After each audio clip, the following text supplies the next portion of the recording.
All right, what's up, everybody? Welcome into Locked On SEC live reaction show to everything that's happening here on Saturday night, where we've got A&M absolutely taking it to LSU, and this happening on a day where we had some crazy games. Obviously, Alabama needed a hope and a prayer to come back against South Carolina in late in the fourth quarter. They did that.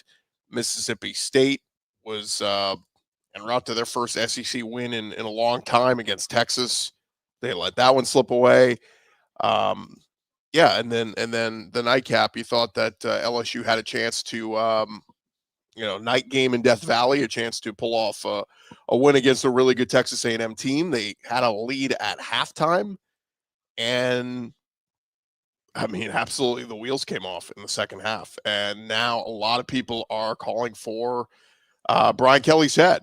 And we'll kind of start there. We'll weave in and out to some of the other SEC games and reaction, but it starts with Brian Kelly. And here's the tough part when you talk about LSU is this was supposed to be his best team, his most talented team that he had at LSU, and everything was leading to this season for LSU supposedly going to be able to win the national championship. And look, you knew the schedule was going to be great, or was going to be tough. Thanks, JD. Awesome day of football. Yeah, Auburn got a win finally, so that was good for the Auburn fans.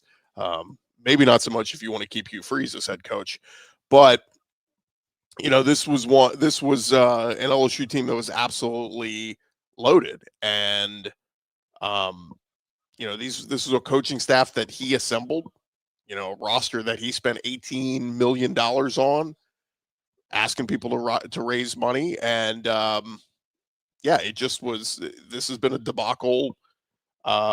Basically, they lose the road game at Ole Miss a couple weeks ago. And, the defense kind of gave up some plays here and there against Trinidad Chambliss, but the offense has just it's been terrible. And they've talked about, Garrett Nussmeier's hurt and all this. I don't know why they've continued to put him out there when Michael Van Buren, you went and got him through the portal and paid him money to come and be the backup. The whole reason why LSU went and got Michael Van Buren was because if Nussmeier were to get hurt, he was a viable backup that got good SEC experience last year. They have guys like AJ Swan and other guys that weren't very good as their backup. So the whole reason you go and get a Michael Van Buren, and yet they have rolled out one-legged Garrett Nussmeier every week, who's got some kind of ab injury. They're he's sleeping in a hyperbaric chamber and stuff. It gets to a point why did you not sit him and play Van Buren a game or two, especially when you had a stretch where you were playing some games that were kind of winnable. But James says this doesn't Kelly say every year this is my best team? No, this was the first time he said this is my best team. And it was the whole thing. We want to start 1-0, and they go on the road and they beat Clemson week 1. And it was okay, awesome. They got the big road win against Clemson, but the road loss to Ole Miss was okay. It was kind of reset. In this day and age, you can go 10-2, you can make the playoff. And then when they lost at Vanderbilt last week, I mean, Blake Baker and the defense got a ton of credit for the first couple of weeks. We're saying, this looks like a top 10 LSU defense. Wrong. I mean, when the competition got better and they played some better offenses, they got exposed. They couldn't get a stop to save their lives on third down against Ole Miss. They couldn't get a stop to save their lives on third down against Vanderbilt. They look great at home, beating up on DJ Lagway and Lenore Sellers, but obviously those guys aren't having the best of seasons. So I think it was a little bit of fool's gold. And tonight, Texas A&M absolutely embarrassing them. Is currently 49-24. They just LSU scoring a garbage time touchdown with Michael Van Buren, who probably should have come in this game a lot earlier. I think the big takeaway, at least from this LSU team, is gone are the days of the pocket passer. You cannot have a statue back there, and Garrett Nussmeier is a statue. He just is. They've talked about it a couple times over the years that he's got some running ability. No, I mean he's as predictable back there. And LSU's got a terrible offensive line right now. I mean, these 4- and 5-star recruits that they got have not been developed. And I think that's big on their offensive line. Brad Davis deserves a lot of blame there. Look, the big thing, I remember when he came over from Arkansas, somebody told me, Oh, well, he's a great recruiter. Okay, well, this day and age, NIL, recruiting don't really matter. I mean, you have to be a decent recruiter. But at the end of the day, it's about money. Who's going to pay me the most? That's where kids are going, recruits and portal kids. So, you can tell me you're a great recruiter all you want. At the end of the day, it's about the dollars and the cents. And you got to develop. And he's not developing, Brad Davis. And so I think this is going to be we'll see how these next couple weeks go. I mean, this could be just kind of overreaction. We're doing this live. Overreaction could be the big money LSU boosters could go, yeah, look, it's 50 plus million. It's a massive buyout. But this was so embarrassing versus a rival in A&M. Let's go ahead and pull the plug. I don't think that's going to happen. I put that at about a 10% chance of happening. What is likely to happen is, Kelly, with the massive buyout, remember, you gave him a 10-year contract to get him out of Notre Dame. That's what it took to pull him out of Notre Dame. I think the better scenario, or the most likely scenario, is you clean house on the assistant coaches, and you go get some guys that, you hit the reset button. It is fascinating, though, how you let things play out, right? I mean, like Blake Baker took over this defense, and they seemed to be much improved, but they couldn't stop running quarterbacks last year. This year, it looked to be much better with a lot of new pieces, but still, when you played good competition like Ole Miss, Vandy, and A&M, 3 good offenses, you couldn't get stops when you needed them. And so, that's where I look at Blake Baker and say, is he worth bringing back? You just gave him a raise. Offense, I think Joe Sloan is absolutely gone. I mean, the LSU offense is absolutely atrocious. Some of the play calling they had for having a 5th-year senior quarterback and big-time receivers like Nick Anderson and Barrion Brown and all these pieces, Aaron Anderson, they look like a high school offense at times. So, James says LSU needs John Gruden. I mean, that's the problem here and that's what this guy says, $53 million buyout. Yeah, LSU stuck with him at least one more year. That's a problem. Like, you went to your donors and all your fans and said, we need as much money for NIL as possible. You raised whatever it was, 17, 18 million, and paid that for this roster. Most of these kids are seniors. Mansour Delane's gone. Jack Pyburn's gone. Patrick Payton's gone. All these guys are going off to pros or graduating or whatever. So, like, you don't have, like, and now you're going to go to the same money people and go, I need 53 million to pay this coach to go away, and probably another 25, 30 mil, whatever, to bring in a new coach and his new staff. That's just, it's not reasonable. It's not a reasonable ask. Mark says, hell no to Gruden. Brian says they're not physically ready. Yeah, I just, again, I don't want to spend the whole time on LSU here, but the interesting part is, Brian Kelly was a good coach, and go look at his track record. I mean, winning 10 games a year at Notre Dame is not easy. If it was so easy, the guys before him, Ty Willingham didn't do it. Charlie Weiss didn't do it. So, like, he's a really good coach. I think he's just in over his head. And I've said this about so many guys. The SEC will eat you alive. I use this example all the time. Who's my guy that was at Wisconsin? Brett Bielema. Brett Bielema was a really good coach at Wisconsin. He came to Arkansas and got eaten alive. And now look at what he's doing in Illinois. He's doing a great job at Illinois. He's a good coach. Billy Napier was winning 9-10 games a year at Louisiana and had them in relevance. He goes to Florida, a brutal schedule, and having to build up a program there, and, falls flat on his face. Just got fired at Florida. I think Billy Napier is going to land somewhere else and be a really good coach. So, again, you got to have like a little, it's a gray area. It's not black or white, because people like Brian Kelly sucks. No, he doesn't suck. He's a good coach. Is Brian Kelly elite? No. So that's where you're like somewhere in the middle here. And you look at what he's done at LSU. I mean, it's, what is it? 10-win season, 9-win season. Like, he's doing good.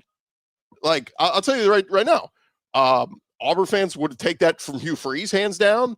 If Sam Pittman had done it at Arkansas, he'd still be coaching there. There's a lot of those programs that would absolutely take what Brian Kelly is giving LSU. The problem is LSU holds themselves to a standard, and it's not a crazy standard.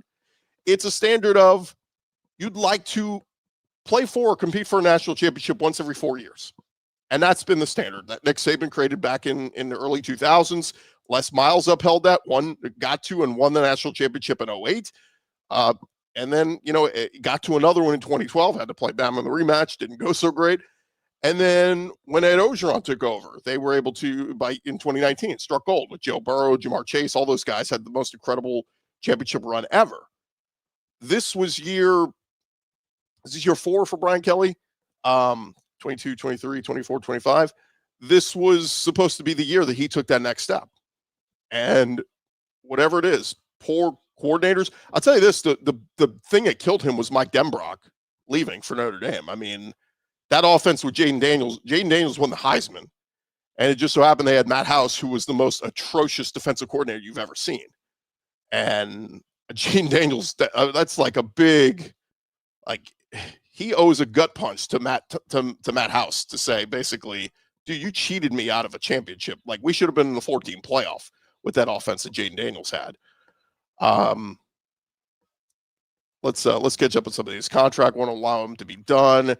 Kelly seat's going to be on fire now. I mean, it already is. I mean, go look at LSU's remaining schedule. Like, they have a bye week, so they get to sit in this funk for another week as a 3-loss team, and then they got to go to Tuscaloosa and play Alabama.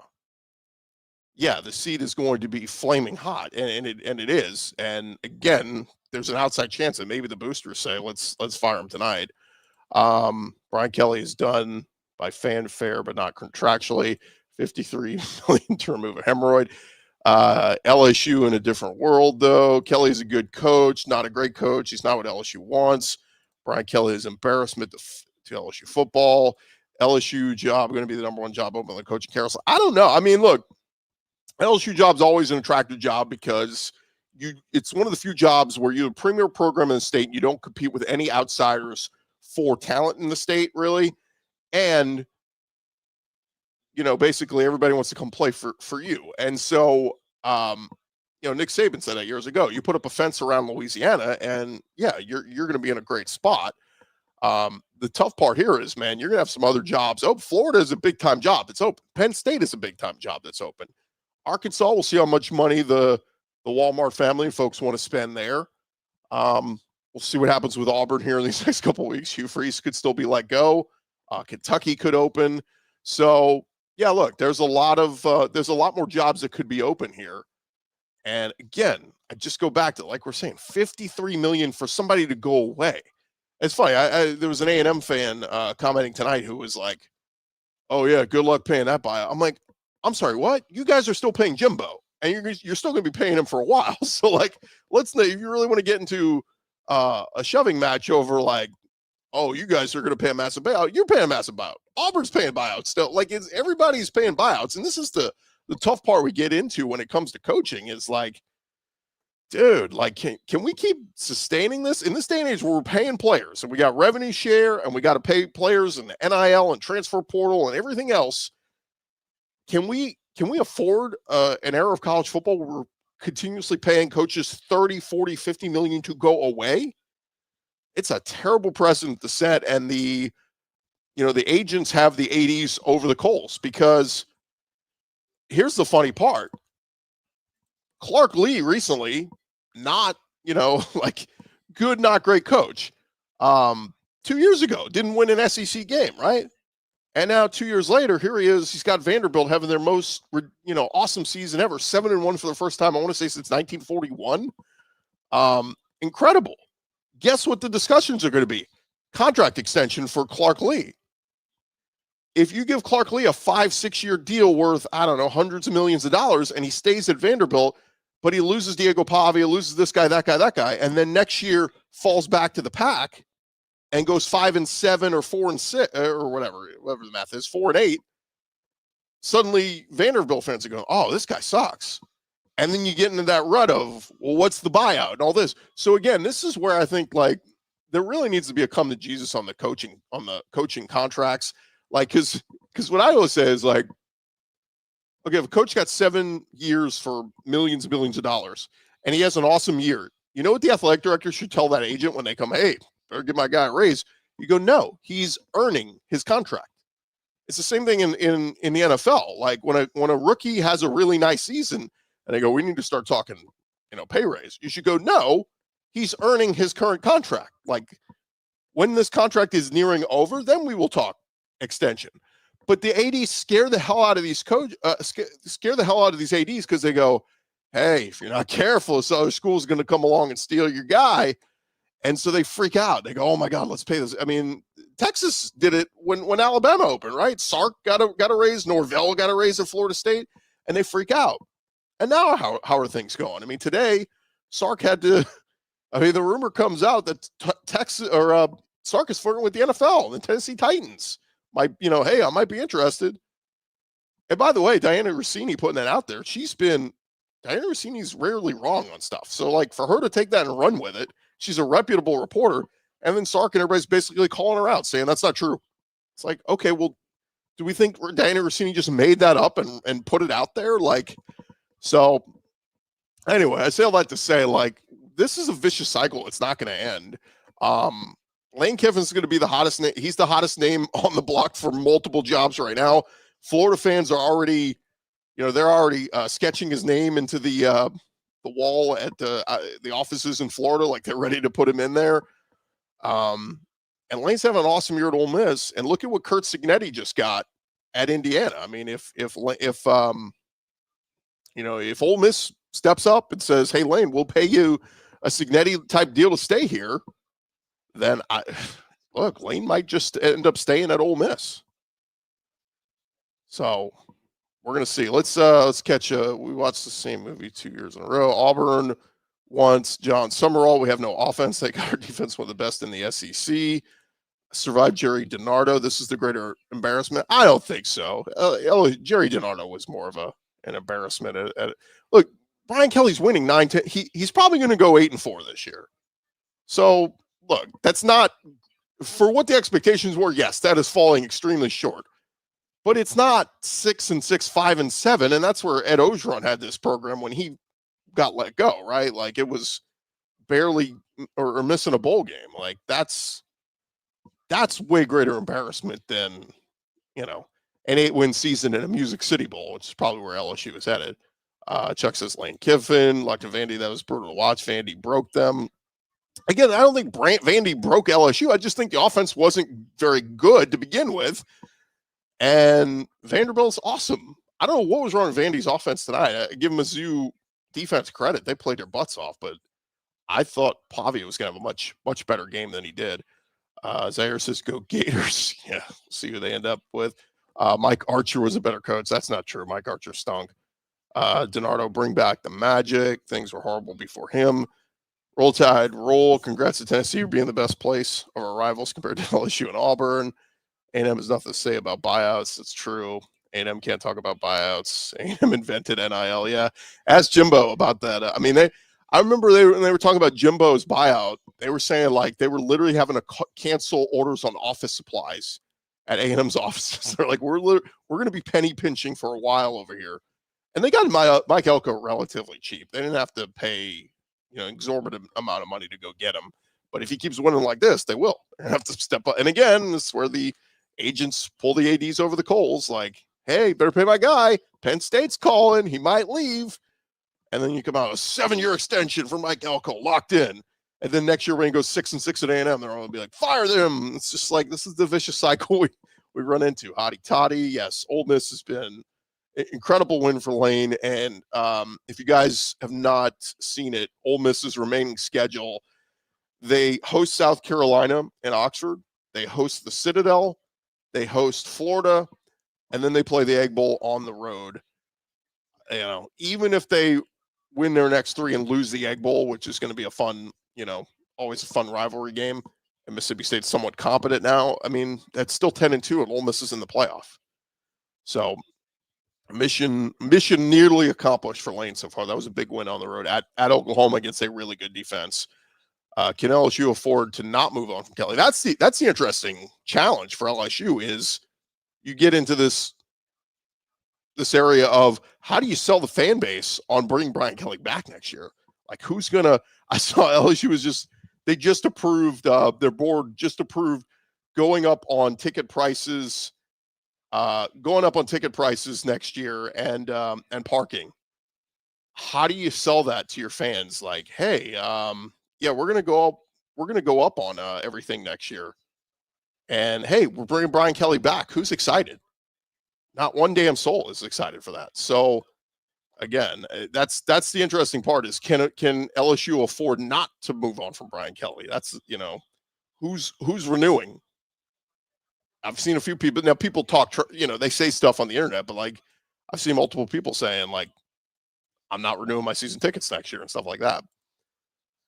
Locked up Vandy and saying yes, pay that man his money. Clark Lee going to go somewhere else. I see that's a tough one because Clark Lee is a Vandy guy, and I've had some people say that about Arizona State too with the coach there. Last I checked, they're still it's 24-16, so they're down 8, one possession game with Houston, and they just turned the ball over. So Houston's getting the ball back 152. So. But anyway, Kenny Dillingham is the other big name out there that a lot of people are saying, but again, he's an Arizona State guy. So it's like you get these guys at their alma mater and win at a high level. It's hard to pull them out of there.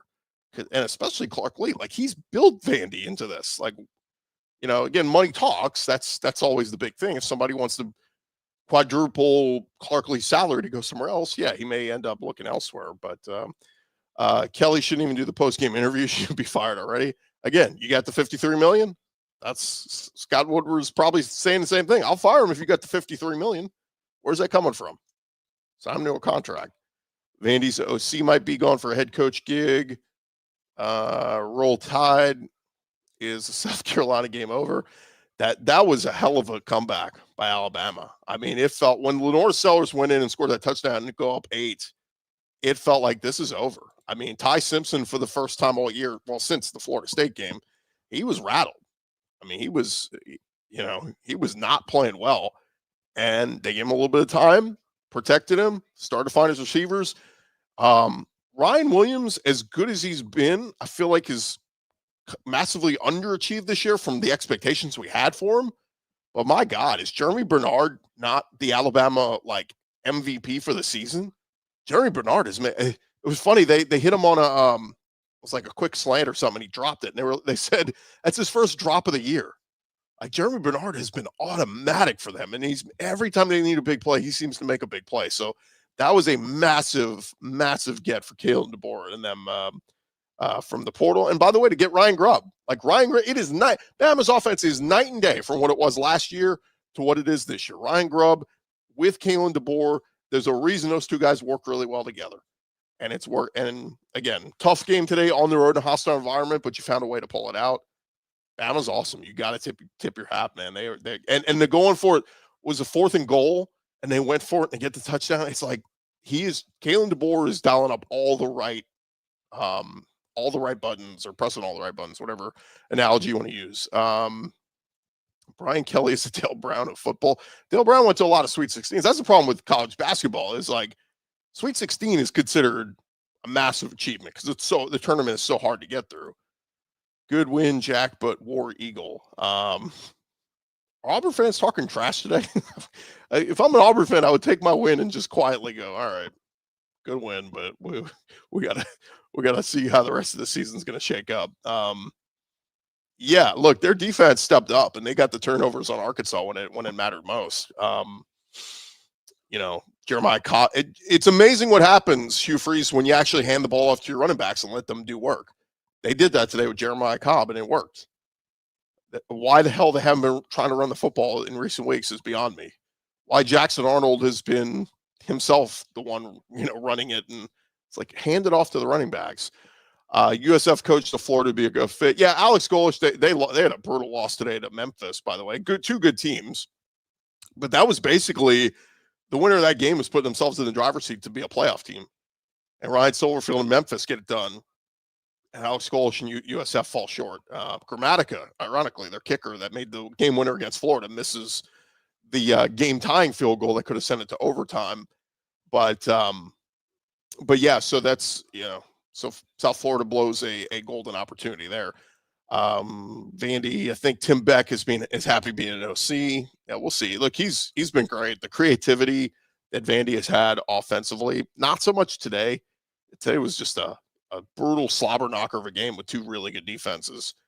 You can't have a contract past 4 years in the state of Mississippi due to 4 state laws. Okay, so whatever the max they can give Lane Kiffin, make him a $12 million a year coach. They're going to try to do it. Respect to Auburn on the win. You don't need it. Yeah. Great. You're now not 0-4. You're 1-4 in the conference.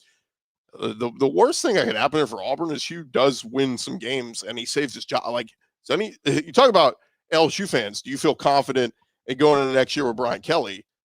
Do Auburn fans feel confident at all going into next year with Hugh Freeze? If he's the guy, like, this is where it really gets tough, man. Like, and I think most people are willing to give the benefit of the doubt to a coach in year one.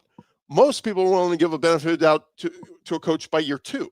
But by year 3 and 4, if you're not taking a massive step forward, that's where people are really going to start judging you. And that's where people are holding Brian Kelly to the fire here. That's where people are holding Hugh Freeze to the fire. That's why Billy Napier's fired. That's why Sam Pittman's fired, is that you have to be heading in the right direction.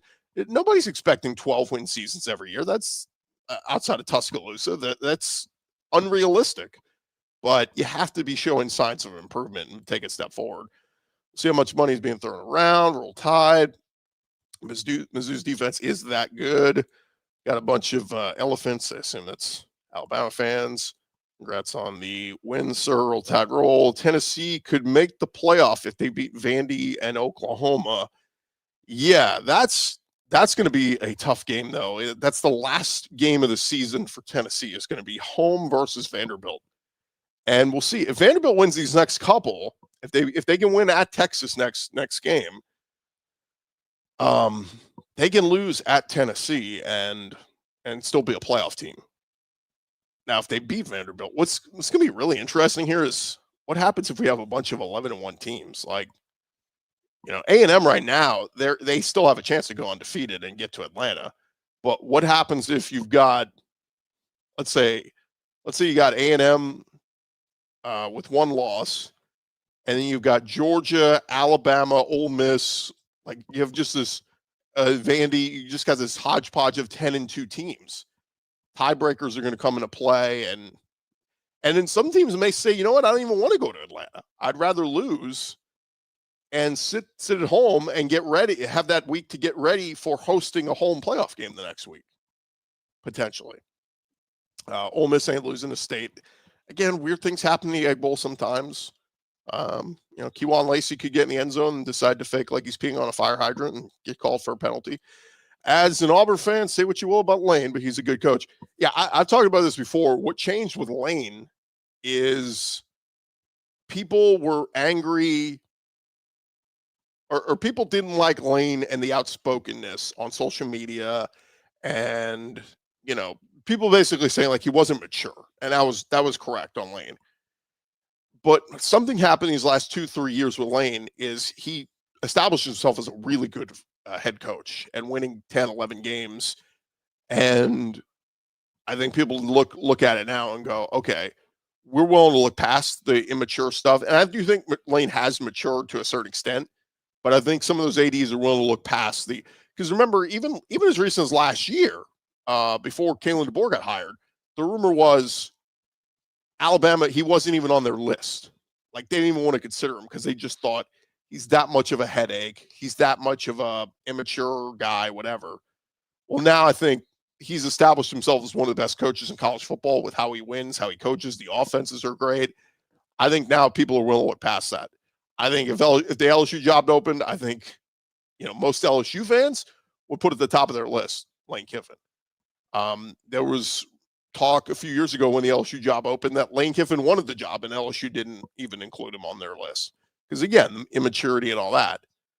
I did see somebody float out there tonight. They said, bring Lane Kiffin to Baton Rouge, make him the LSU head coach, and bring back Coach O to be the defense coordinator and be the assistant head coach. Talk about like full circle and on how that would look. Eric says LSU is burning.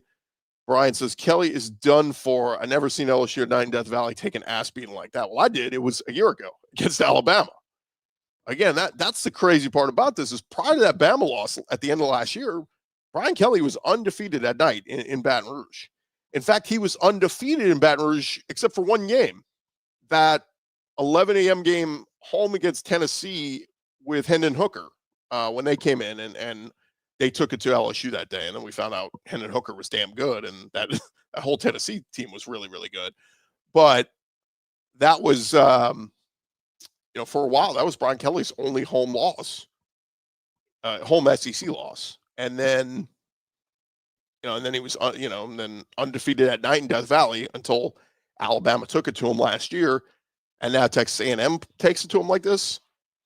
Again, like, there's a reason why Les Miles used to say Death Valley is a place where opponents' dreams go to die. Like, the place has a reputation. The fans brought it tonight. Like, everything I saw and people I talked to that were there, like, they absolutely brought it. It was the play on the field. Put the Tigers in a duffel bag. LSU is burning. Harold Perkins went 1-3 against the Aggies in his career. Yeah, I think that still is a question. They're still trying to figure out where does Harold Perkins fit. Like, it's amazing. There was a play at the goal line where it was third and goal, I think from like the 7, somewhere in there. And Marcel Reed is looking to throw. And I had to rewind this play to see. They've got trips to the right, and LSU's got 1, 2, 3 defenders on them. And then they've got their 2 linebackers, Wes Weeks and Harold Perkins, set up. Wes Weeks immediately is turning his head and watching the 3 receivers and going, oh, I have to go help there. So he goes and helps there. So you got 4 bodies on 3 receivers. And then Harold Perkins has his head turned, and he's watching those same receivers. And then you look, there's nothing but green in front of Marcel Reed in the end zone. And I'm just going, if you're Blake Baker, how is Harold Perkins should be, first up, not standing in the end zone. I'd put him about a yard or two, put him at the 1 or 2 yard line.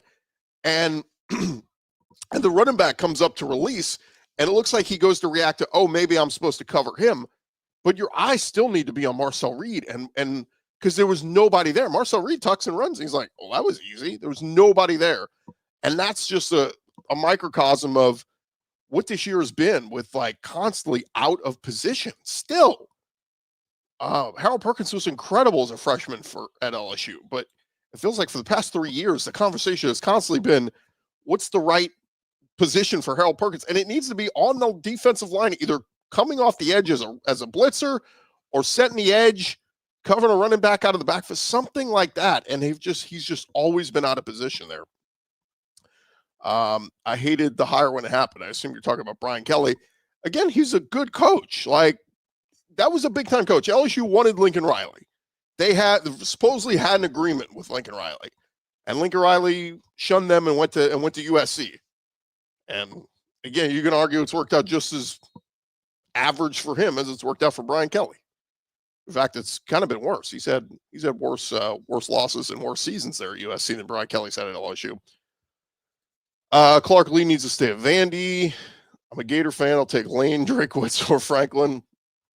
I still I don't get the Florida fans that don't want James Franklin. I'm like, he's another one. He's won a lot of games. He's like Brian Kelly. Like, he's won a lot of games. He's lost a lot of big games.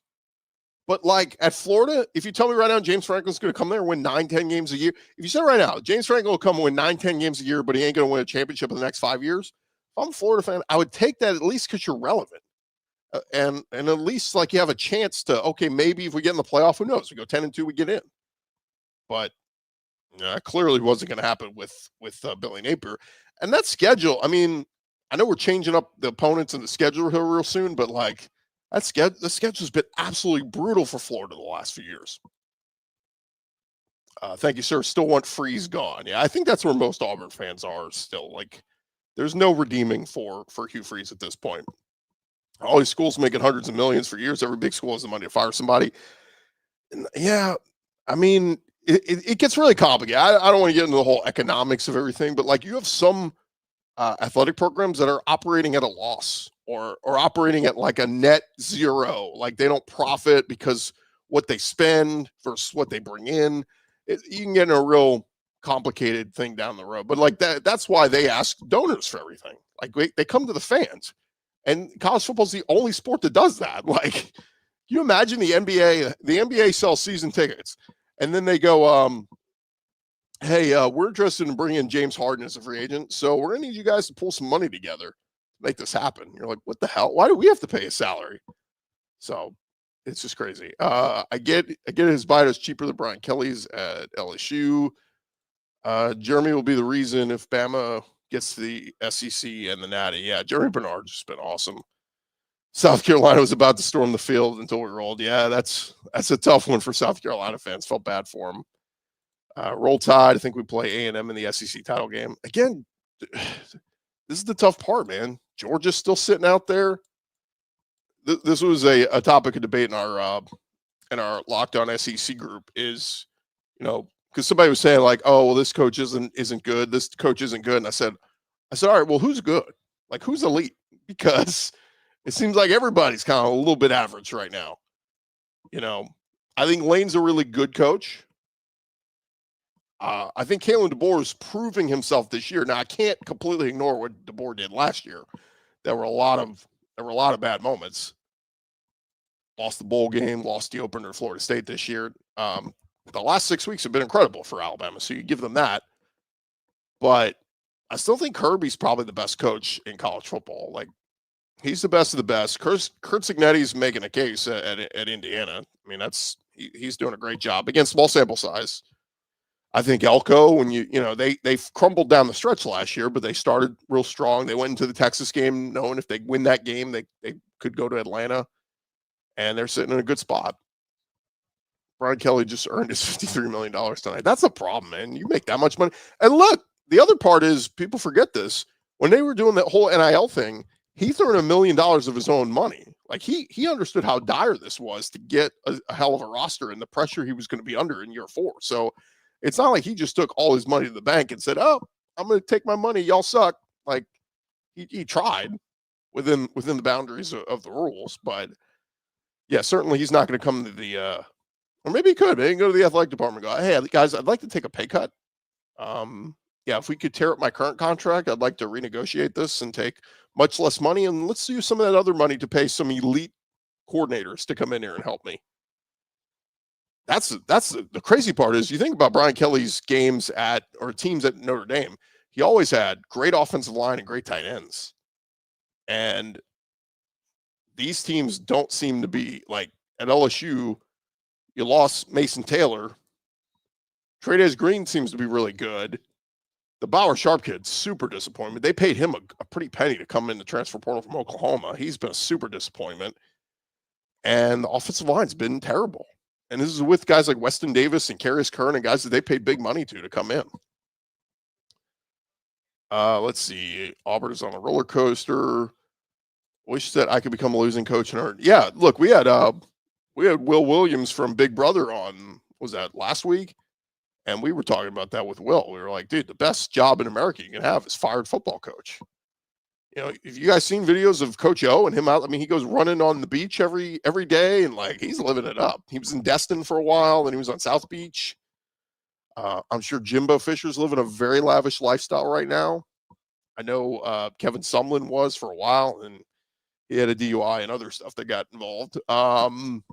Who else is I mean, Sam Pittman, he ain't hurting right now. Sam Pittman's sitting pretty. And James Franklin, I mean, and James Franklin wants to get back into coaching, but yeah, I mean, I think a lot of us would say, pay me $1 million and I'll quit my job today. These guys are like, pay me $53 million and I might go away. It's like crazy. Let's see. Auburn is dog water. Can we discuss South Carolina getting ready to storm the field? Yeah, we touched on that. We're not beating Vandy or Bama, in my opinion. Who's we? If you guys could comment who your team is when you're talking about them. Our defense saved us no touchdown second half against the worst defense in the SEC. I think is that Auburn against Arkansas. Let's see. A lot of people saying Matt Moscona, LSU's burning. Yeah, we might have to get Matt on the show this week to talk about some of this stuff. Shout out Matt Moscona. Appreciate the fireworks. Iron Bowl is always a battle. That's just true. It's like even the Bama fans, you could be very confident in this team. But if Auburn shows some signs of improvement these next couple of weeks, you might have to sweat out that Iron Bowl because it's at Jordan-Hare. Brutal loss from Mississippi State. Very possible to beat Texas. Yeah, look, I think Vandy should beat Texas, but I saw that. I think the early line was Texas -2.5 or something. The Arch got a little confidence going there in that second. Now he did get hurt in overtime. And some people think that it might have been concussion. Now, that's going to be very interesting to watch this week. If Arch has to go into concussion protocol, he may miss the game this week. So that's certainly going to be something to track. Now, Caldwell made the game-winning throw. So, if they have to go with him, we'll see on that one. But, yeah, it's November 1st, right? So that's a week from today. Okay. I get lost in all the bye weeks, who's on bye and all that kind of stuff. Who do you think will be Florida's next coach? Again, there were a lot of rumblings this week that Lane would be interested, that they were going to make Lane tell them no. I think Lane then turned to Ole Miss and said, hey, if you guys want me to stay here, give me a Kurt Signetti type, dollar figure. So this is ongoing. And there was a report today that he told that he was addressing his team and telling him he's going to address the rumors head on. Like, okay, I don't know what that does. Like, that's the crazy part about this is like, this is the business. So like, whether a coach wants to ignore it, like the ones who ask like it's the most absurd thing ever. Elko going on that rant last week about you guys, it's just so ridiculous. Like, this is the business. You don't want to be talked about, then go coach at some high school and we'll never talk about you. You coach on the D1 level and coach in the SEC, your name's going to constantly, when you have a bad season, your name's going to be thrown around to be fired. And when you have a great season, your name's going to be thrown around for all the great job openings. This is how it goes, Mike Elko. Deal with it. Vandy said, any Aggies in here? I don't think so. If we do, they'd be talking a bunch of trash. Oh, here we go. John says, oh yeah, we are in here. Let's see. Appreciate all you guys jumping in here and commenting. Yeah, John says we just put numbers on LSU at home at night. That doesn't happen often. Look how he looked, especially after facing adversity early. That was what's crazy. Is like this felt like at halftime, all the plays that LSU made, it was like, wow, if they can come out in the second half and get a stop and go score points on A&M, this might be all she wrote. Instead, A&M comes out, marches right down the field, scores a touchdown, forces LSU to go 3 and out, and then immediately the punt return for a touchdown, which that's another thing for LSU. Like, their special teams is atrocious tonight. How does their special teams coach not like I said, LSU got their butts whipped in all 3 phases, offense, defense, and special teams. But I've watched A&M this year, and maybe I've watched more A&M games than the LSU coaching staff, but Casey Concepcion is a problem. It's like the idiots at Mississippi State punting to Ryan Niblett today. Don't punt to Ryan Niblett. He is one of the best return men in the country. We saw they beat Oklahoma because of him. They beat Kentucky last week in overtime when Arch was absolutely atrocious and the offense could do nothing. Ryan Niblett set them up with 2 short fields. And then Mississippi State up 7 late in the game on the line, and you punt to Ryan Niblett. Made no sense. But Mario Craver and Casey Concepcion have been awesome for A&M. They've been the game changers, and they have been what's turned Marcel Reed into a true dual threat. He can run it, he can throw it, and they've won whatever they need to do this season to win. A&M has done it, and that was so impressive. Some of those early games where they didn't run the football very well, they threw it very well, and that's what this A&M team. They are good, man. They're tough, they're physical, and they're going to be tough to beat. They're just going to be really tough to beat. Brent says bring back Les Miles and Canes commercials. I think there would be some LSU fans that might take Les Miles back at this point. Congrats on the win. Roll Tide roll. Yes, sir. Looking forward to our SEC championship battle with y'all. Let's not pin A&M and Bama in there just yet. Again, still, I'm looking at they're both 5-0 in the conference, but Georgia's 4-1, Ole Miss 4-1. So we'll see A&M or Bama if there's a potential loss still on the schedule. Harold Perkins will be the transfer portal. I think he's out of eligibility, if I'm not mistaken. 5 years in college. I think that's it. Let's see. Aggies will take and develop him like he should have been all along. Coaching LSU's gone horrible. Kelly is not a good coach. I don't want to go back into it, but he's a good coach. He's not elite. Like this is with what they paid for this roster and his coaching staff that he assembled and all this. This was supposed to be the year that they were supposed to take that next step, and they did not. LSU has gone boom. Atkins. Who's Brian Kelly going to blame for this loss tonight? I mean, I hope he blames himself. I've been a Notre Dame fan since I was 5 years old. Best thing is Kelly left. Again, Notre Dame fan, you're bitter. I get it. He left you, and you couldn't handle that. Brian Kelly consistently won 9-10 games a year at Notre Dame. Got you guys to the playoff. took you guys to a national championship. You lost to a much more talented Alabama team, but still got to a national championship. Was Charlie Weiss doing that? Was Ty Willingham doing that? I get it. Marcus Freeman just did it last year. But again, don't poo-poo on the guy that won a crap ton of games over there just because he left you. Like, he's a good coach. He's just not elite. But then again, I turn around and say, who is elite? Who's elite? Kirby. That's it. Maybe who else? I guess Ryan Day. Ohio State fans probably wouldn't even call Ryan Day elite. They were ready to fire him at the end of last year before he got hot in the playoff. DeBoer was the first-year head coach at Bama. Come on, dude. So, I'm saying last year he had some massively bad losses with a stacked roster. It's not like Bama was playing with a Vanderbilt roster. Brian Kelly should have spent $5 million. One wasn't enough. Yeah, that's the thing. It's like, he donated $1 million of his money. Yeah, maybe he should have donated half his salary. Football making millions, but having to finance all the other sports that are losing money. Yeah, that's the problem. It's going to be crazy to see over the next couple of years with Title IX and, having to share revenue with all the other sports. Some schools are saying we're going to spend more on basketball than other schools like Kentucky. And, where does that leave football? Joe Sloan is a terrible OC. Yes, that is factual. Joe Sloan has been not good for LSU. He was at Louisiana Tech. He probably belongs at Louisiana Tech. That's where I look at, they wanted, was it Lincoln Riley's brother is who LSU really wanted. He ended up going to Clemson. I can't remember. And then, Colin Klein comes from Kansas State and he's been awesome for A&M. So, you look at those kind of guys and that's, Ryan Grubb, is a really good OC. Like, those are the kind of guys that LSU should have been looking at. You don't settle. And the rumor is the whole reason they settled for him, quarterback's coach, OC, was because of the relationship he had with Bryce Underwood. And they were hoping to get the commitment from Bryce Underwood. They got the commitment from Bryce Underwood, and then they got the decommitment from Bryce Underwood. And look at where they are now. Indiana is for real. I agree. I poo-pooed on them a lot after last year because they didn't beat a ranked team all year, but they have done so this year. They look really, really good. Signetti's going to win Coach of the Year. And entire coaching staff is terrible. I guess he's talking about LSU. Brian Kelly, decent coach, terrible person. I wouldn't urinate him on if it's a fire. Look, we've had him on the show twice.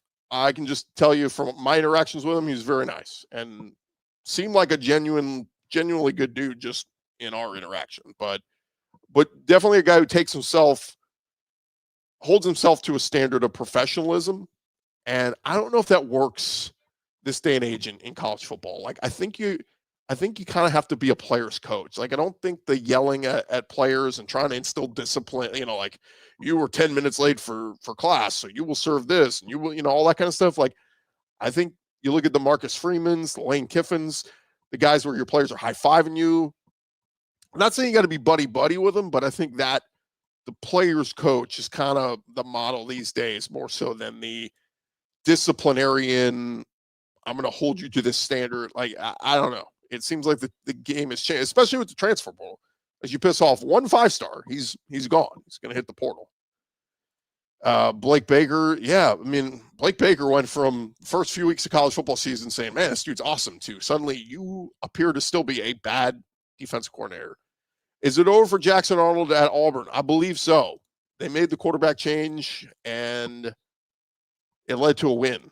So I think they're going to stick with Ashton Daniels moving forward. He went 6 of 8, 77 yards, no picks, and then had 7 carries for 35 yards. I think Auburn is going to roll with Ashton Daniels moving forward. Still think A&M will lose a game. Bama versus Georgia for the SEC title game. I mean, that was the chalk at SEC Media Days. That was what most people picked, Bama versus Georgia. I had Georgia versus LSU, and I had Georgia winning. So half of that can still come true, but the other half is out the window. Maybe Georgia needs to win for that to happen, including Georgia Tech. How about them Rebels? Rebels look good, man. Kewan Lacey has been the difference for Ole Miss this year. That and I go back to Ole Miss last year. If they had a damn running back last year, Ole Miss goes at least 10-2 in their playoff team. Lacey, 78 rushing yards, 2 touchdowns tonight. The other one, and this dude is scratching the surface on what he's going to be, freshman Winston Watkins. If you don't know the name, Winston Watkins at Ole Miss tonight, 4 catches, 111 yards. It felt like every big third down he came up with. Winston Watkins on a receiving core that has Harrison Wallace, Caden Lee, Dezon dribbling. The list goes on and on. And then Daquan Wright has been a big time playmaker for Ole Miss. Feels like every time they have a big third or fourth down, Daquan Wright is making it this year. Let's see. Bama ain't there yet. All 3 teams have tough games left. Texas A&M hasn't had a trip-up game yet, playing well and avoiding it. They play with fire against some of those lesser SEC teams like Auburn and some of those, and they had they won by 1 score. But good teams win those games. Seems like every good team has a game that they squeak by in the season. Yeah, that happens every year. Every team always has a game like that they play. Nick Saban always had one of those. Even in those great championship game teams, they always had a game where they played down to the competition. Do you think Notre Dame would steamroll an SEC schedule? I've been unimpressed with the conference, and Notre Dame dominated A&M despite the final score. A&M dominated A&M. That was back and forth the whole game. What you mean they dominated? Do you think Notre Dame would steamroll an SEC? No, Notre Dame would struggle. Ryan Niblett, unquestionably his best punt returner in the nation. I agree. Not a Notre Dame fan. Not bitter, only objective. Kelly is overrated. Notre Dame, he's Michigan State level type coach. That's stupid. Like, Brian Kelly has won 67, I forget what it is, but he's won close to 70% of his games. He won 38 and 4 at Cincinnati. He's been a good coach. It's just this level of SEC football, I think, is too big for him. Best 2 teams of the country are Ohio State and Notre Dame. Tough part about Notre Dame is they don't play a damn good team. They played good teams to start the season. They lost all those. And then they don't play a good opponent the rest of the year. I guess you give them credit for beating USC, who was ranked, but I don't know. Again, that's been a disaster over there for Lincoln Riley. Notre Dame's remaining schedule is Boston College, Navy, Pitt, Syracuse, and Stanford. Let me know when they play a ranked team again. And I also hate that they play by those stupid rules that if they go 10-2, they get into the playoff no matter what. Join a damn conference. Play on a level playing field with the rest of everybody else. Kiffin isn't going anywhere. We'll see. Money talks. A lot of people, they're laughing at Matt Moscona. Matt Moscona is doing his own show, I believe, right now over on his channel. And not a bit of Notre Dame fan. Okay, whatever. Well, we'll leave it there, guys. Appreciate all you guys for jumping in tonight and commenting. And, yeah, just wanted to get in here and react real quick. Just a quick thought. Tennessee beats Kentucky 56-34. Really good game for Joey Aguilar. Almost 400 yards, 3 touchdowns. Also, despite a turnover to Cutter Boley, 330 yards, 5 touchdown passes. That's a record, particularly for a Kentucky freshman quarterback. But I think that ranks up there with some of the better Kentucky quarterback performances in history. So shout out to Cutter Boley. They seem to have found something with him, but obviously the Kentucky defense was not up to par today. Alabama beat South Carolina 29-22. Bama now 7-1. South Carolina, you feel bad for Shane Beamer and company. That was a tough one to swallow. Ole Miss beats Oklahoma in Norman 34-26. Again, the Oklahoma defense a little bit exposed. The Brent Venables, I think he was riding high. Now he's 6-2, and it's a nice season for Oklahoma so far. But there's some folks in Norman I saw kind of complaining, saying we're not Venables fans. We were teetering and kind of have some questions on him. Mizzou obviously puts up a hell of an effort. That was the other thing when you mentioned Bo Prabula gets hurt, and we're going to find out. But it looked very much like broken leg or something there. So seems like it's going to be the Matt Zoller show the rest of the way for Mizzou, and they're 6-2, so they're going to have to run the table if they want to make the playoff. Vandy at 7-1, Diego Pavia. Again, he would get my vote for Heisman right now. I don't have a Heisman vote. I have a vote in everything else, but he would be my Heisman front runner. I'd put it this way. We're just talking guys from the SEC. I'd have Pavia, Ty Simpson, Marcel Reed all up there. We'll see on the rest. Kejuan Lacey would be in the discussion because of what he's meant to Ole Miss. Trinidad Chambliss, again, you can go back and forth if you want him or Lacey. Texas, of course, survives the scare in Starkville, 45-38. A massive comeback for them. And then Auburn wins at Arkansas 33-34. Arkansas drops to 2-6, 0-4 in the SEC. I think we can throw out the Bobby Petrino has earned, the right to perhaps get the Arkansas gig. I think that's out the window now. So, yeah, Ty Simpson, great focus at the end of the South Carolina game. Absolutely agree. Let's see. Ohio State is a great team. Look at their schedule. They beat Texas by 1 touchdown. They all play a current top 15 team. See, but here's the problem. If we're gonna poo-poo on Ohio State, we can do this with anybody. Like, go look at everybody else's schedules. This was the big story coming into last week. I believe it was. We were looking at the teams that were ranked 1, 2, and 3 in the country. At the time, it was Ohio State, Indiana, and Miami, and none of them had a remaining ranked team on their schedule. And then Miami went and lost to Louisville. They dropped to number 9. But Ohio State, Indiana, I think Texas A&M, Alabama, and Georgia, and Ole Miss for that matter, and Vandy, they're all in the top 10, and they're playing ranked teams, and they're earning it each week. Whereas some of these other schools, and again, I don't want to take away from Indiana, they beat UCLA. UCLA was kind of getting a little bit better with the interim, but they play the remaining schedule.